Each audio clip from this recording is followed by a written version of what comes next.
Now, this was on the back of a positive handover from US stocks, which rallied on the back of a surge in tech stocks like Qualcomm and Tesla. Okay. However, since the morning, we have seen some pairing of gains, and as a result, Nifty and Sensex are actually trading with losses currently. Now, the numbers we are seeing on our screens is as of 9:45. This is as of 9:30 in the morning. 9:30 Currently, in the Nifty sits at about 19,968 levels, which is down about 0.14%. Now, mid caps and small cap indices, Shweta, opened in the negative today, and what I'm seeing is that they have extended losses, and as you can see, we are seeing some sort of profit booking happening in the mid cap and the small cap space. All right, profit booking there in the mid cap, small cap space. I'm given to understand Mohit Gang is joining us at this point in time. Mohit, good morning. Thank you very much for taking time. It's been historic last 24 hours. Nifty at an all-time high, scaling back some of its gains, profit booking as we are seeing as of this morning. Yeah. Hi, Shweta and Karthik. Always a pleasure to be on your show. Look, actually, for a change, we have Suyash this morning with us. Oh, sorry, my bad. Hi, Suyash. I think, look, I've been maintaining on your show for almost a month now that the underlying current of the market is extremely strong and extremely bullish. And I don't know whether it was you, Shweta, or Krishna Kumar, but I maintained that markets will see 20,000 much before they will see 19,000 on your show itself. And I think, honestly, I continue to maintain that stance. Look, there are pockets which are extremely exuberant, extremely costly, and one has to be treading very, very carefully and cautiously out there. But the underlying current of the market is hugely positive, and the momentum is fairly strong. The inflows, especially on the domestic side, are extremely strong. And except for one or two points here and there, and perhaps two biggest concerns could be oil prices and the CPI reading, which is likely to come today post the market hours. I think these are the only 2 points which I am tracking right now very closely. Other than these 2 points, I don't see any big risk which can crack the markets big time. 2 or 5% correction here and there, that's part and parcel of the life, that's part and parcel of the market, and I don't see that breaking the back of the markets in a big way. The CPI reading today post the market hours, if that crosses above 7, then perhaps there is an alarm bell out there for the market participants, but somewhere in the range of 7 or sub 7, I think that's well factored in and well taken in the good spirit by the markets. So my sense is the underlying current remains strong, give or take 2-3-5% correction here and there, which one should always be prepared of. I think the markets are looking fairly strong. As you were saying, Mohit, the underlying current remains strong, and in fact Nifty has risen about 750 points in a matter of 7 days. Now this comes after a period of 2 months where Nifty was consolidating in a range of about 1,000 points. So it's not like we saw a sudden 750 points jump in a matter of days, and this all of a sudden that bull run came about. It was after a 30 or 40 day period of consolidation where Nifty was trading in a range of about 1,000 points. And Mohit, I just want to get your quick view at current levels. Now, if a new investor is looking and listening to us at current levels, I understand that you are very positive about the markets. What would you advise them entering into the markets at current levels? Look, as I said, one has to be extremely cautious and getting into quality names right now. I would suggest if someone has to get in 2 or 3 things about it. One, I think be safe in the cocoons of large caps. Honestly, mid and small caps have become an extremely tricky zone and very, very expensive also in some pockets. So I would say new investors should perhaps avoid those zones. I'm not for a minute advocating someone who is already invested to come out of those zones. Perhaps pockets could be expensive and profit booking can be done in few pockets, but on a whole basis, I think the mid and small caps one has to stay invested. But for a new entrant, I would suggest that one has to enter into large caps. On an overall basis, Nifty today is trading on a 12-month forward P. It's trading at around 20-21 odd times, which is not extremely expensive from your historic averages of around 18 to 19 times, right? So on the large cap side, I still see some reasonability and some clarity. So one has to enter that space, and one has to perhaps stagger out the investments. Don't like enter with your entire 100 rupee and jump in on one single day. Take a wait and watch approach for around 6 odd months, stagger out the investments and try and see if you get a correction, if you get a small fall somewhere around 5% plus kind of a thing, and then try and take a larger jump in. But yes, I think stagger out and be safe in large caps, but never be out of the markets. Look, I think honestly, markets can surprise us both on the upside and on the downside. And I think for investors who have allocated equity money, it's a bad idea to be out of the markets. You have to be invested, you have to be in the markets at all points in time to be able to really realize the gains when it comes through, right? So one cannot be out of it, but enter in with a cautious approach. Mohit, certainly, I also want to get your view quickly for a short-term investor, for a short-term trader rather, and what would be the support and resistance levels that you are looking at currently? Look, we are not much into technicals, to be very honest, and but my sense is once you have crossed a 20,000 level, I think somewhere around 19,950 becomes a strong support zone for the market. Though, as I said, I don't track technicals too much, and I'll not be able to give you exact levels on that count. All right, and you also mentioned CPI numbers that is expected to come out.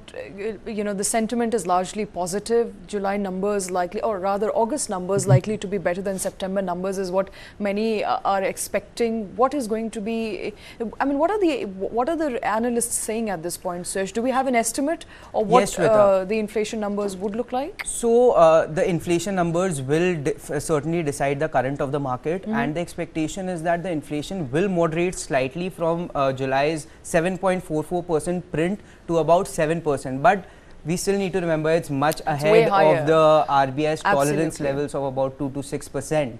And also we need to understand what's happening with the food and energy prices. Now we see crude, it is staying above the $90 per barrel range, and food prices is also something that we would need to track, given that the monsoon has not been really great this season.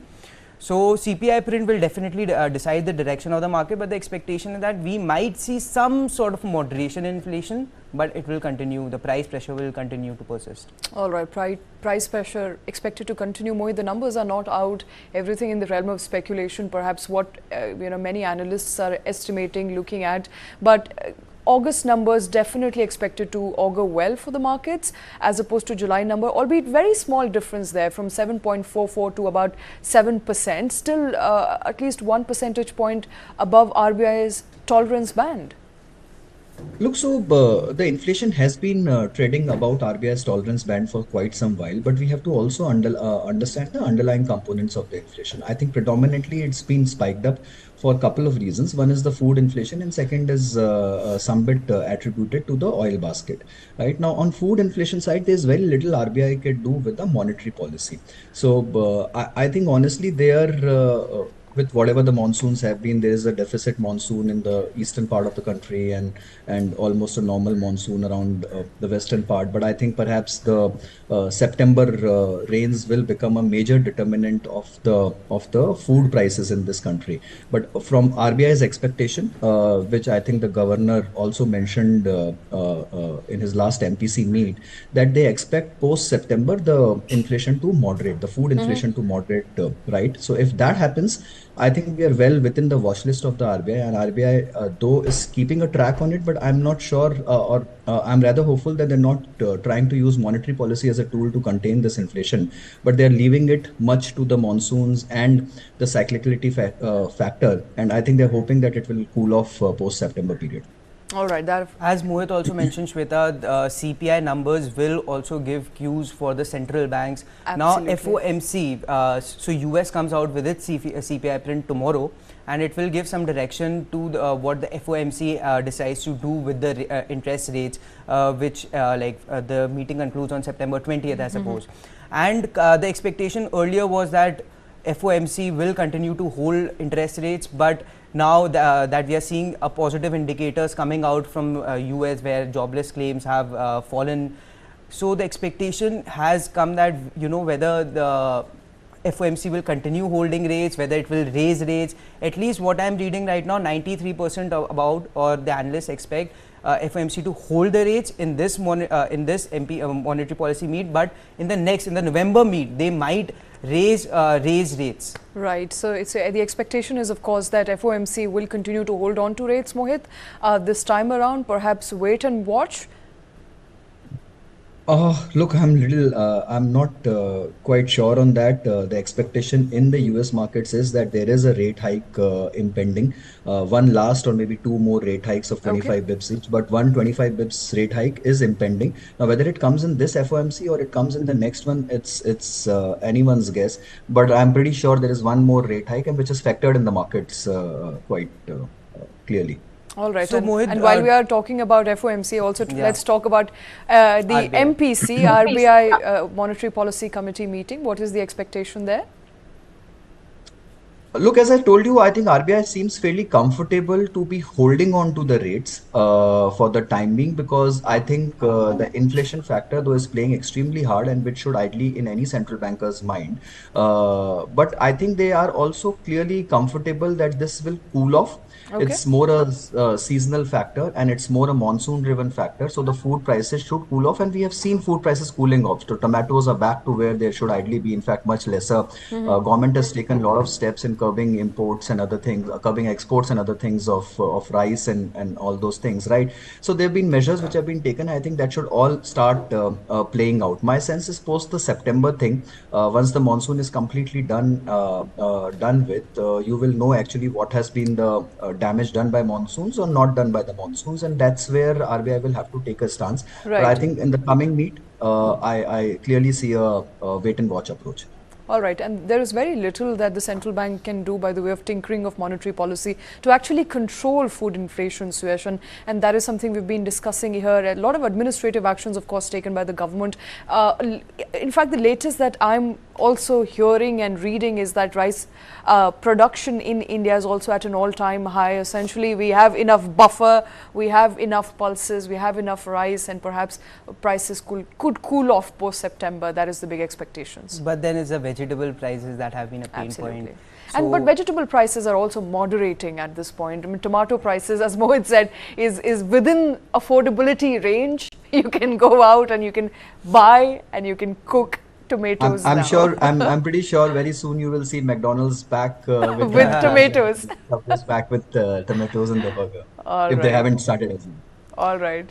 Mohit, moving on to sectors, I just wanted to get your view on Nifty Bank. Now, Nifty Bank joined the bull party late. Now, I think in the last recession, the index has surged about 2.5%. But I was also reading this Fitch report, which said that, it expects the Indian banking sector's net interest margin to contract by about 10 basis points. So, do you think, those pressures or overhangs have been priced in? And what's your expectation on the banking index?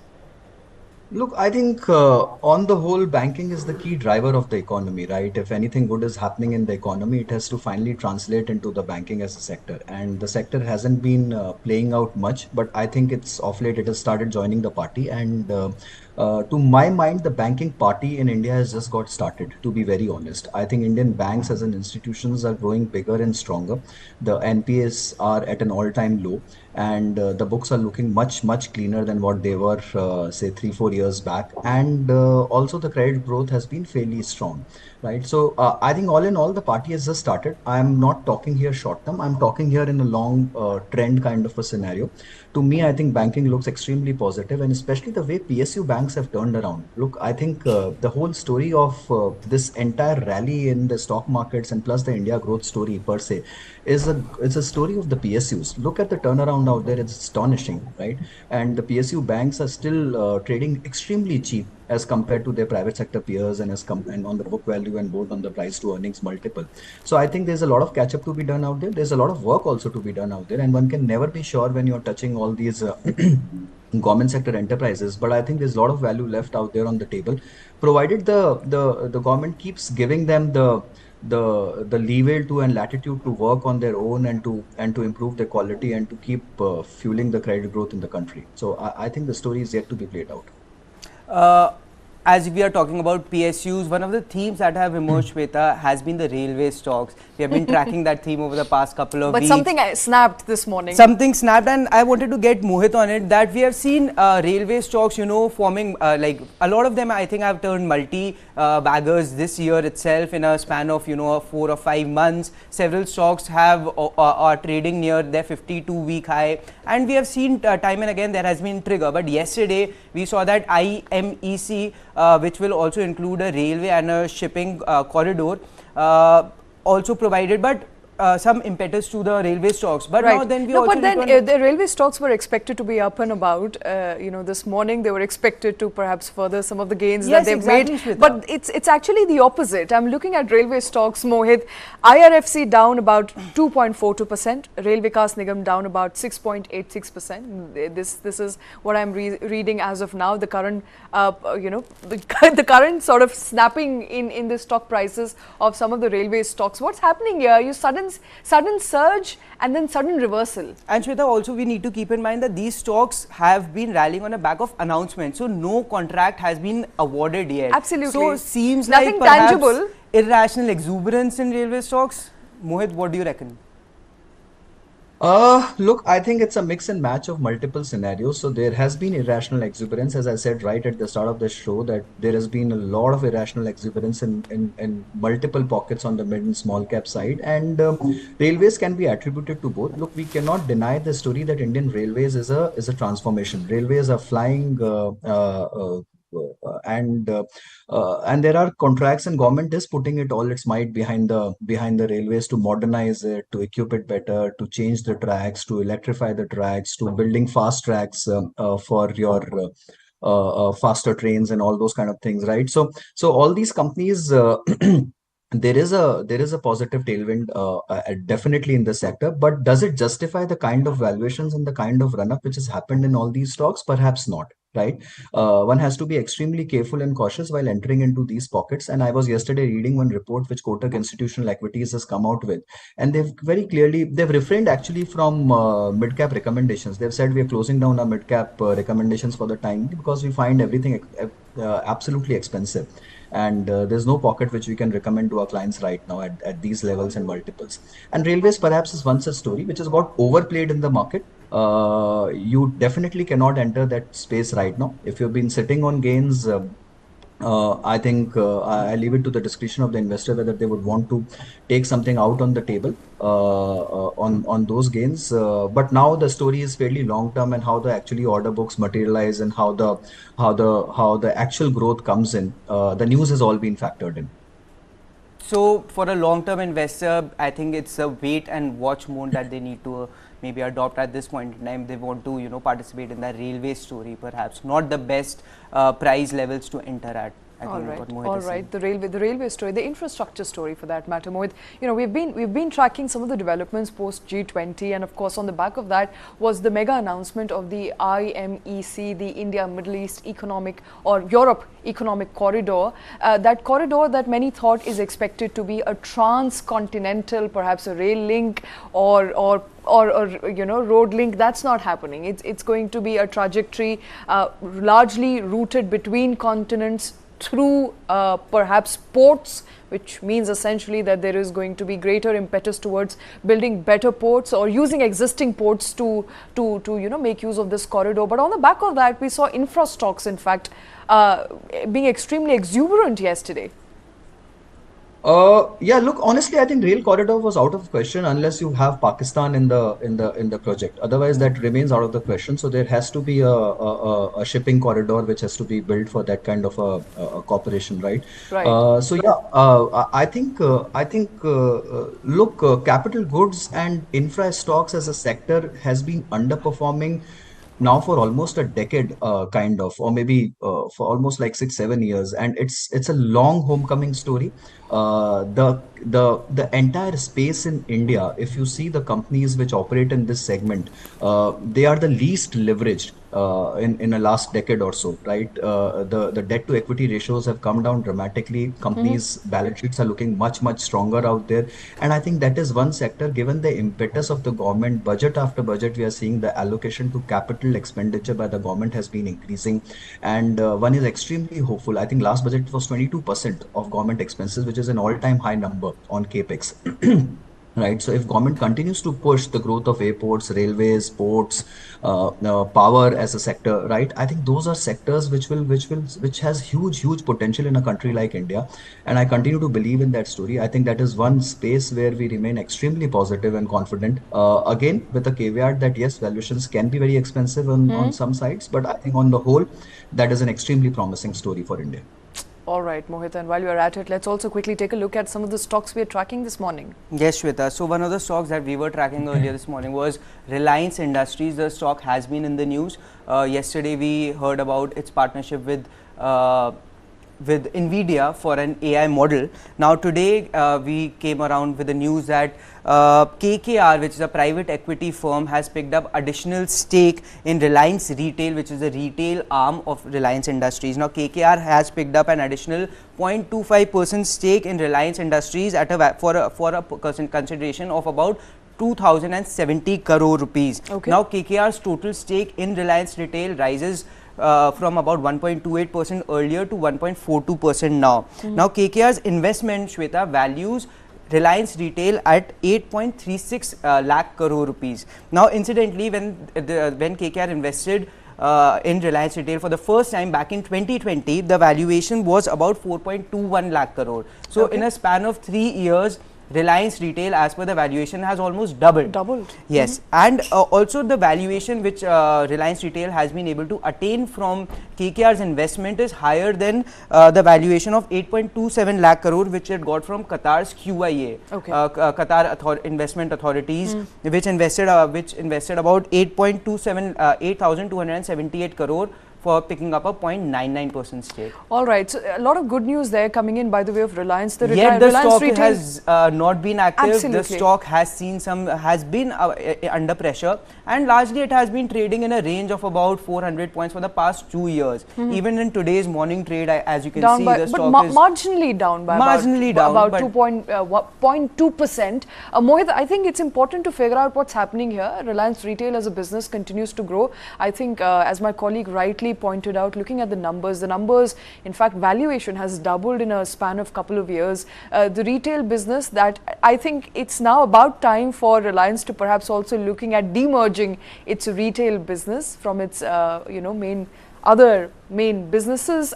What's your view on Reliance Retail? Oh, absolutely. I think, look, the whole story of Reliance and the history of Reliance has given multiple instances where SOTP, if done on the stock, has generated wealth for investors over a very long-term horizon. Now, it's absolutely difficult to take a guess as to when the Reliance Retail or the Jio thing will get delisted and different arms of Reliance will get listed separately. But there is a humongous amount of value out there in Reliance Retail per se. Look, they are, if I'm not wrong, around 18,500 stores now in the country. That's a massive footprint, honestly. And I think the execution capability cannot be questioned. It's second to none. And given the pedigree of the overall group and given the access to capital, I'm sure this will grow many folds. You can certainly only speculate at the valuations because obviously it's a private held thing right now and there is no separate details available. But last month in August itself, QIA invested at a different value and KKR is coming at a slightly higher valuation, which shows the confidence these foreign investors and large houses are putting into this growth story. So I'm sure there is no second way to doubt it. The only way to play is to patiently be invested in the RIL stock and wait for the story to unfold for itself. It might take a year or maybe more, you never know. But I think whenever that does happen, it will unlock a lot of value for investors. So Mohit, what will be the steps for the company to unlock that value? Because we have been seeing RIL struggle at higher levels of about 2,800. The stock has not been able to break past those levels. So do you think demerger of businesses such as the retail business could finally unlock that value for the shareholders of Reliance? Oh, definitely yes. Definitely yes. Look, one has to also understand that Jio Financial has been already carved out of the RIL, and that's one of the reasons why the RIL stock is where it is. So you have to add the Jio Financial stock's value today with the RIL stock and see. So it's marginally fat for the year. I wouldn't say, given the kind of year we have had, it should have done fantastically well where other stocks are. So on a relative basis, yes, it's been a laggard. But my sense is Reliance is perhaps the stock which will take the markets to the next level. Yes, one has to, as I said, one has to patiently wait for when the news and the story will break out. One day it will definitely, right? They have to divest, or they have to separately list these entities. And Reliance Retail, whenever it gets listed, will be one of the most mega listings of the or will be a big value unlocker for the investors. Right, and given that there is a succession plan in place, and we know that the changing of guard, the change of guard from the old guard to the new guard perhaps would happen in the next 5 years or so. Until of course Mukesh Ambani doesn't relinquish the throne, it makes all the more sense for Reliance Retail, which is led by Isha Ambani. Not surprising there, a woman leading from the front, not just leading from the front. Look at the valuations of Reliance Retail. I think it makes all the more sense to perhaps separate these businesses before Mukesh Ambani's tenure as chairperson of Reliance Retail ends. Oh yeah, totally. Look, I think one great thing which they're doing, and very smartly they're doing, is putting all the wheels in place before they let the cart move on its own, right? So they've got the succession plan right. They've completely given the three parts of the businesses to the three next generation leaders, right? And they are also getting them on the board. They are grooming them to take up their own responsibilities, so on and so forth. Mukesh Ambani continues to be there to guide the group, but my sense is in next 5 years we will see all the three independently handling their businesses, and within next 5 years we'll also see the three arms getting listed separately or getting carved out separately. And now whether that happens in the next 1 year or that happens in next 3 years is the only story one gets to one will have to wait patiently and watch out. But I think they're putting all the wheels in the right place first before they go for the final action. All right, and let's also quickly move on to other stocks that we're tracking. Yes, Shweta. So as Mohit said, RAL has been trading rather flat, but what has not been trading flat is the L&T stock. In the last 30 days or so, the stock has run up about 20%. And recently we heard a news that it has bagged a 24,000 crore deal from Saudi Aramco. Now today the news was that L&T has raised the buyback price, the share buyback price, from about 3,000 to 3,200, although it will reduce the maximum number of shares it will purchase from 3.33 crore to 3.12 crore. Now the price of 3,200, Shweta, sits at about 10.5% higher than yesterday's closing. After the news came out, the stock has surged. It was about 2% up 2% in the morning trade. Currently, from what I am seeing, the stock is up about 3.5% and it is trading at just shy of the 3,000 mark. All right, and L&T Finance also happens to be in news. L&T Finance is another stock which was in the news today because Bain Capital is looking to sell its about 2.04%, 2.64% stake in the company for a consideration of about 850 crore rupees. Now, the sources which have reported the news said that Bain Capital will likely sell 6.5 crore in today's session via a block deal at a floor price of about 129.72, which is a discount of about 0.6% from yesterday's closing. Now, if you can see, the stock was trading higher in the morning trade. It was up about 2.5%, but we have seen some pairing of gains and the stock is currently down about 1%. Mohit, what's your outlook on L&T? One of the stories that have emerged in the last, I would say in 2023. Yeah, totally. Look, so I'll take L&T first and L&T Finance a little later maybe. L&T, I think, look, honestly is one of the best plays in the country today, undoubtedly, if you want to play the capital goods story. Their order book has always been robust, their execution capability cannot be questioned. And look, on the buyback side, it's a very small buyback. Honestly, it's a very small amount of buyback. When it was announced, I think the stock was around 2,500 odd, if I'm not wrong. And it rallied up to 2,800 with the announcement and the price being at 3,000. Now the price has got revised to 3,200, and fairly so given the market momentum and everything. The stock is again up with that news, right? In the morning it was up around 3% if I'm not wrong. But I think look, honestly, for a retail investor, I honestly don't see any value in tendering the shares. I think it's a great story if one has patience and can play it out. there's hardly any quick gain to be made unless you are an algo trader or you are a quick arbitrage trader. Then obviously there could be some juice in it. But if you're a long-term investor, I think one has to just stay put with the stock and hold it to eternity. I think as of now, I don't see anything wrong in the stock, and one has to, if one believes in the India story, one has to be an investor in L&T.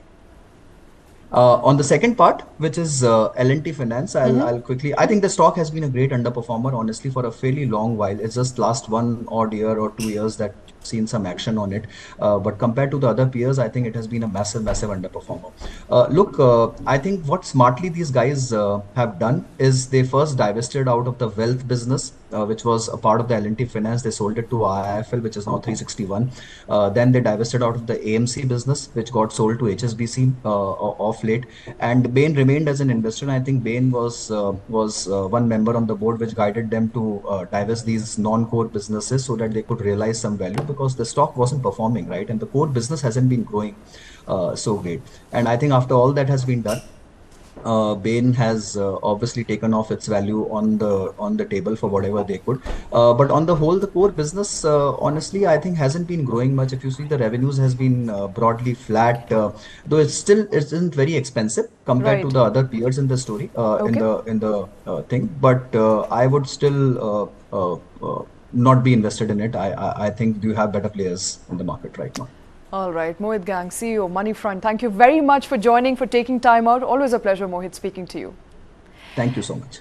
Moving on to a story that is coming by the way of what could be one of the largest partnerships between India and Middle East, Saudi Arabia. The Crown Prince, who is here, or who was here in the national capital on a state visit.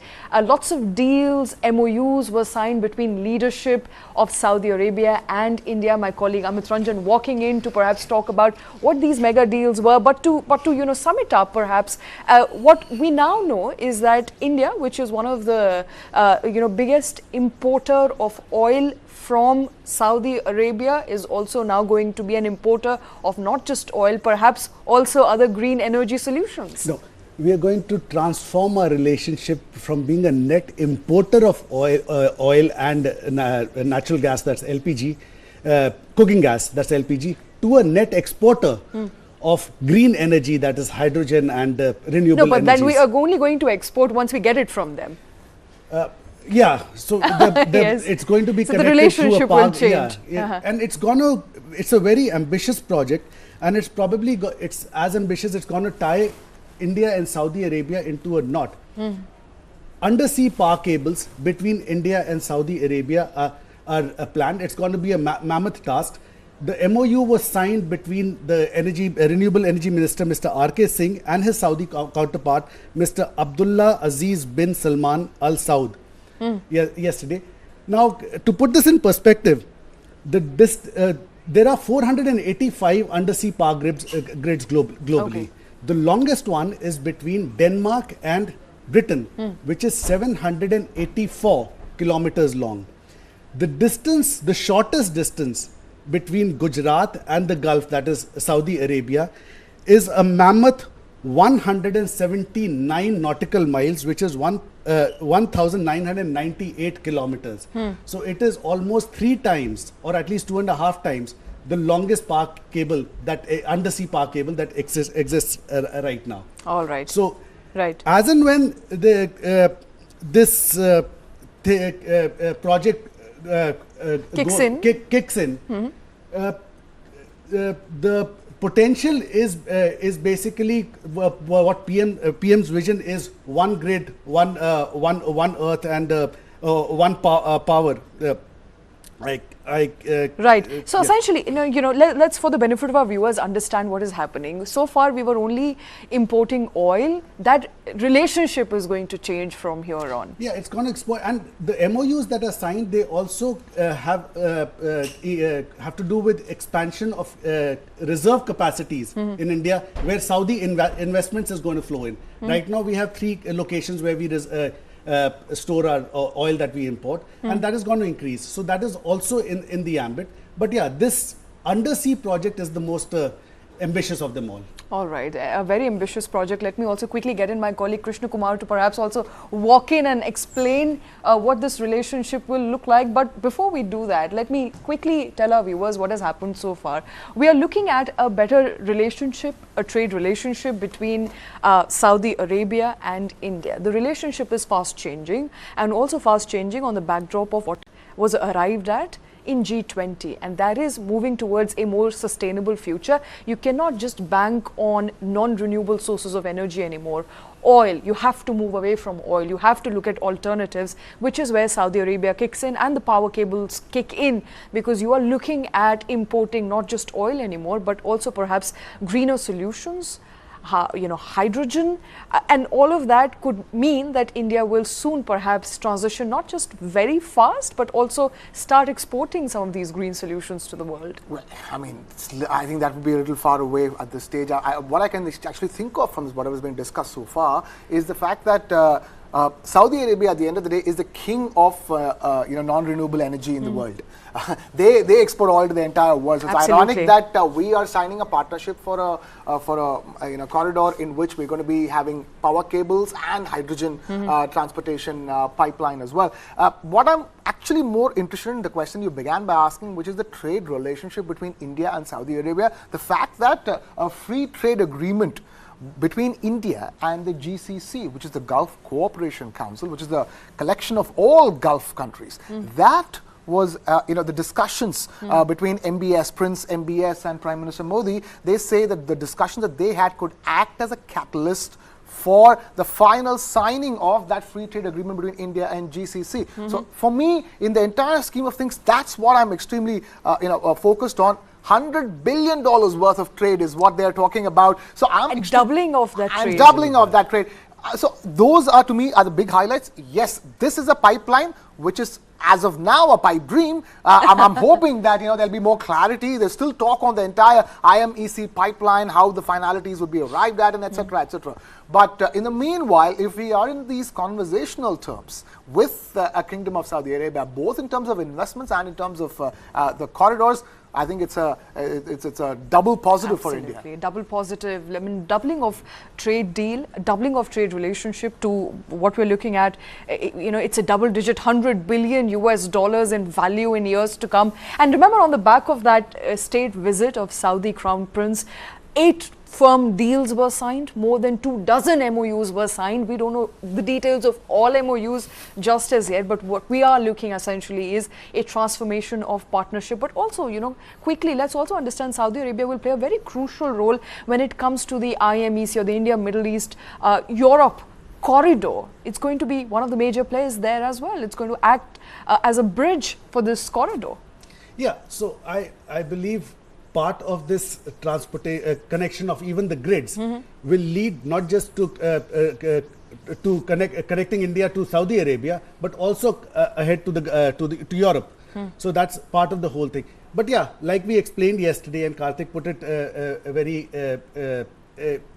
elaborately with a map, that it's going to link. It's going to be a link both by sea and by land from Mumbai to Dubai, through Saudi Arabia, via Israel, Haifa port, up through Greece to the rest of Europe, and probably later on via the Atlantic to the US. All right, and while we talk about linking India to the rest of the world, another story that is popping up on our news feeds this morning is that of Elon Musk's Starlink, which could finally clear obstacles and make its way to India. Yeah, so his proposal is going to be taken up this month in a high-level meeting, and the Ministry of Telecom is likely to grant license to Starlink to start high-speed internet services from via satellite in India. Okay. Now it's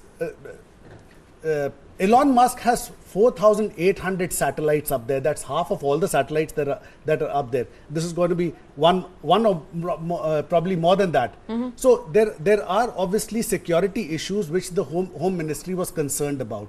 And Elon Musk, not just from the Telecom Ministry, he will need clearances from the Indian Department of Space, and a host of ministries within the government. Okay. Before he actually starts service. But it's a positive start. Very positive, because so far only a couple of telecom companies in India continue to hold a license, Jio being one of them. And with Starlink coming to India, start servicing in India, what it essentially means is that there's going to be more competition, perhaps also cheaper data rates.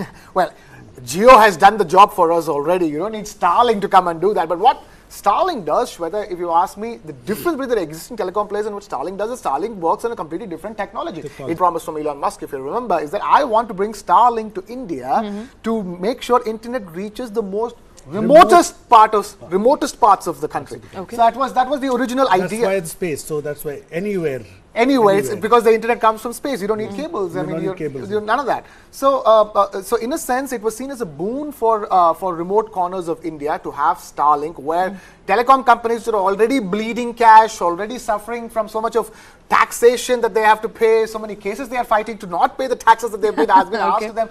So telecom companies are in a quandary. We know that it's a duopoly it's a duopoly at the end of the day. The third is we thought like 2 plus 1, so there's a duopoly plus Jio. But it's including Jio. It's a duopoly at this stage, because Vodafone Idea has its issues, and then that's where Indian telecom industry is at this point in time. And thankfully, India currently has one of the lowest data rates and call rates and SMS rates in the world. So, competition, I would say, Shweta, for rates, I don't think people are minding the bills that they're paying, but people are certainly minding the quality of the connection that you are getting. So, if Starlink can, supersede some of the obstacles that regular telecom providers have in giving internet, then Starlink is a huge advantage, and fundamentally it does. My question is that what will happen to existing players? How will Jio view the arrival of Starlink? And how better the competition, better for us. Better for consumers. For consumers, but what about the players already servicing us? So they're going to have their hands full if Starlink were to come. So we'll see. All right, and moving from data to actual handsets, iPhone 15 is going to be launched today. Right. Every single time, Shweta, an iPhone is launched and they ask the same questions, it looks like the previous phone. What is going to change? There are chances that there are going to be some changes in iPhone 15 from what we understand from where iPhone 13s and iPhone 14s were. And mainly the big talk is on the connecting port, the Lightning connecting port, which is unique to Apple, which makes it difficult for all Apple owners to find chargers when they're not carrying their own charger. And of course, you must be fully talking about the European Commission's rule on having one common Type-C chargers. They want to do that in Europe. The rumors are that Apple might do away with the Lightning port and replace it with the Type-C port this time around for the iPhone 15. Okay. We don't know. You know how Apple works, unless otherwise they actually unveil it on stage. It used to be Steve Jobs, now it's Tim Cook. Unless Tim Cook walks up on stage and says, guys, we're done with the Lightning port, I'm not taking any of the rumors seriously. But for now, telephoto lens, these are expectations. These are regular rumors. Exactly, but these are more plausible expectations. You can have a better camera, better sound system, better so many things, better iOS, the operating system, all of that you can expect. A fully loaded phone is what you can expect. But I would be watching out to see if the new iPhones come with a Type-C charging port, because that will be a big movement. So what happens to people who have a Lightning cable? People, the traditional buyers of iPhones, people like you and I who have, and three of us actually, who have an iPhone, but we have a Lightning cable. So I'm sure Apple will be selling connectors for you to convert the Lightning port into a Type-C cable. You can buy that connector too. Even now they sell those. I'm not sure they sell this. No, they do. They do it from USB to Lightning. I'm not sure if they do from Type-C to Lightning. I'm sure it exists. But you have to make a start somewhere. Right? You can't be like, okay, we've sold so many iPhones, so we'll do the same thing again. And then they'll turn around and say, you don't do anything fresh. All right. So you can't, damn it if you do, damn it if you don't. You're going to start somewhere, but I'm not sure it's going to start today, but let's hope. All right. And while we close this bulletin, I think we can't close without talking about what everybody is talking about in the country, by the way of what they're looking and watching on their cinemas, and that is Jawan. Absolutely. The box office collections breaking all-time records anywhere. Right, Shweta, if I can take you, take it to the wall, because that's the kind of numbers. Shah Rukh Khan, 2023 is Shah Rukh Khan's year. 2 back-to-back blockbusters. I'm going to put the numbers in perspective for everybody concerned, Shweta, because so much of talk, so much of back and forth in terms of numbers. Worldwide gross collections, because there's gross collections and net collections. Gross collections have crossed the 500 crore rupee mark. That's India plus abroad. 300 in India alone.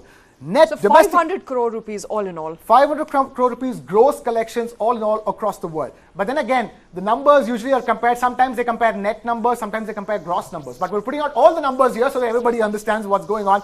Net domestic collections, I think net collections within India, not gross collections within India, for the first weekend beat Gadar 2's first week earnings. So that's like 3 to 4 days of collection beating 7 to 10 days of collection. India earnings so far at 287 crores. As of Monday, this could be easily crossing the, after Monday's collection, will be crossing the 300 crore, 287 crore rupees plus as far as India collections is concerned, of the 500 crore rupees I was talking about. Sold a record nearly 29 lakh tickets from track shows alone in India on Sunday. All these multiplex shows where you can easily track every ticket being sold. Nearly 29 lakh tickets were sold only on Sunday in multiplex chains. I'm not counting single screens over here. So those numbers are incredible. Sunday gross collections in India, 85 crore rupees. That's the highest ever for a Hindi film for a single day earning. And that is again beating Pathan. So, this SRK is SRK, but SRK is setting new records for Hindi films at the box office. No Hindi film has collected 85 crore rupees gross in India, in Indian movie chains. So these numbers essentially telling you the long weekend that Jawan got from Janmashtami to Sunday, it made absolutely an electrifying, flying roller coaster of a start at the box office. And we're looking at lifetime collections, again beating Pathan at this stage, but that's a long way away. We'll have to see how this week progresses, how this weekend progresses, if the weekend collections can sustain. And if this upcoming weekend collection sustain, there's a good chance that Jawan could be beating Pathan, because Jawan is already easily beating Pathan so far already, Shweta. Okay, what are the total numbers for Pathan so far? Pathan's overall lifetime collections was 1,050 crore rupees. It's the only Hindi film with over 1,000 crore rupees. All of this still doesn't mean that it's going to beat KGF 2 or Bahubali 2 or RRR. Let's hold our breaths. As far as Hindi cinema is concerned, it can't get bigger than this is what it's looking like. All right, as far as Hindi cinemas is concerned, it cannot be bigger than this. This is the indication, of course, that we're getting from every numbers that are out there, already at about 500 crore rupees, at an all-time high for any Hindi movie so far this year. Remember, these are weekend collections. Collections for this week and the coming weekend will also have to be counted into this, these number games. The numbers will change, and rather quickly, given you can't buy a single ticket. And we'll get you more updates right here on News 9. Thank you very much for watching.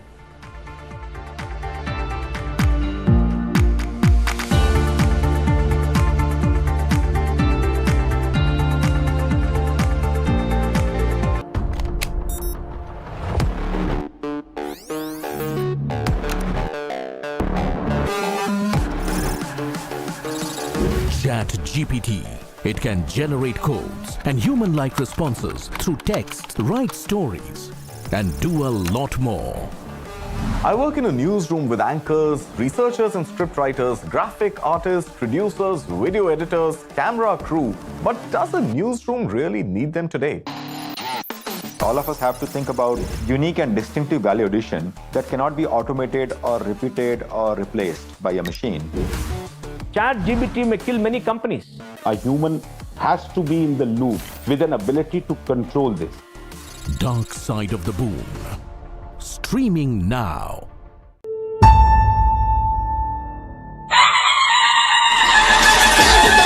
Akshay Kumar makes his Marathi film debut in Mahesh Manjrekar's Veerat Marathi Veer Daudale Saath.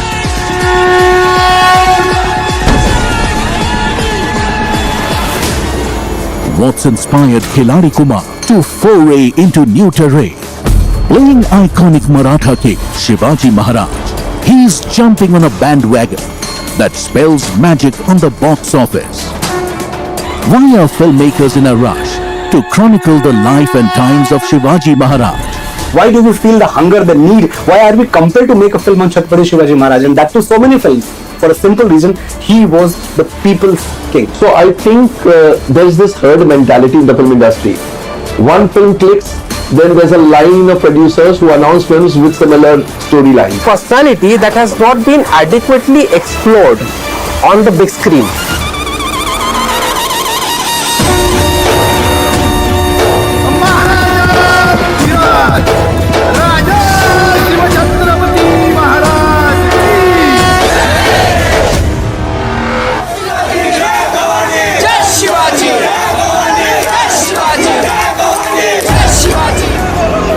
I think among filmmakers the craze is because the Marathi audience is somehow inclined to seeing films about the life and times of Shivaji Maharaj, and several films in the recent past based on his life or based on some chapter of his life have done well, you know. Now we see in the last 10 to 15 years that historical subjects have made a remarkable comeback. So here is a personality and a remarkable personality that hasn't been explored in the new era.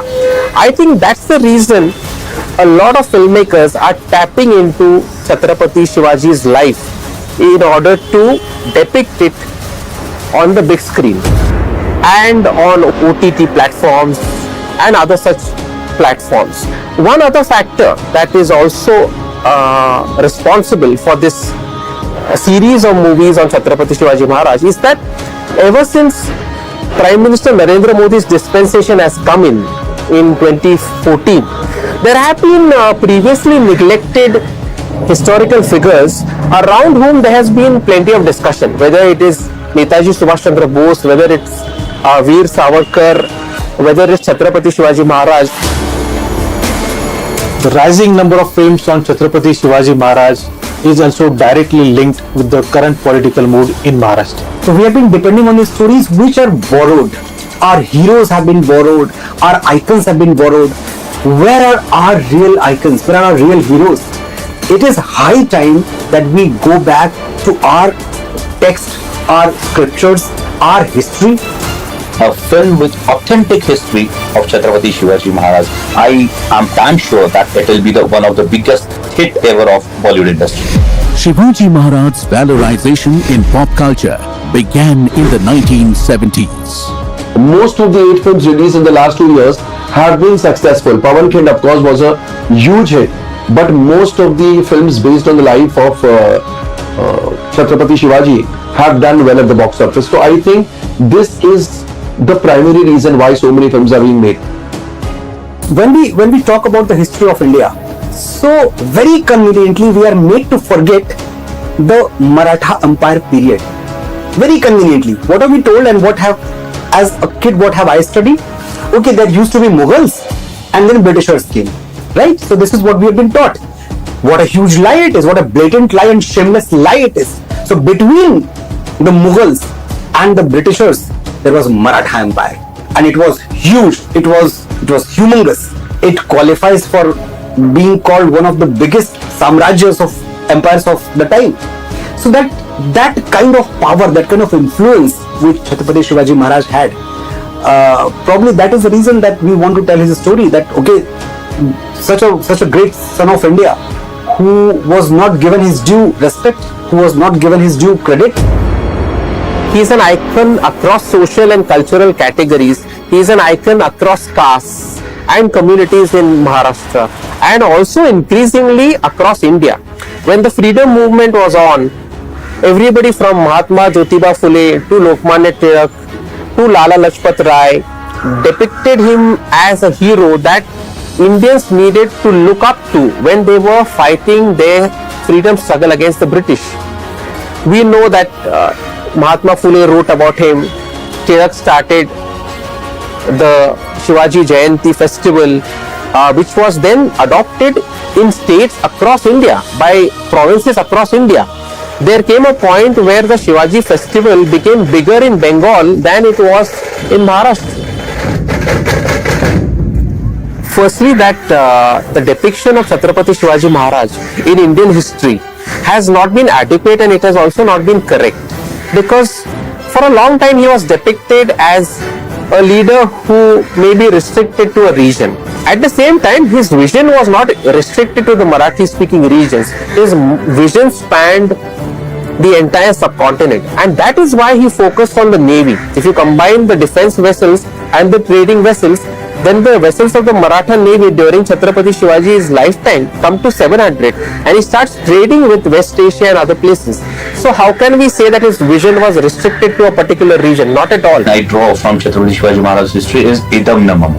A person who created Swaraj, which was not existent for 350 years, a person who built more than 360 forts, a person who instilled so many values in the minds of these people, his own people, and still you'll not find his name on any of his fort. The history should be recreated, history should be told in the most authentic way possible. People had almost forgotten the history of Chhatrapati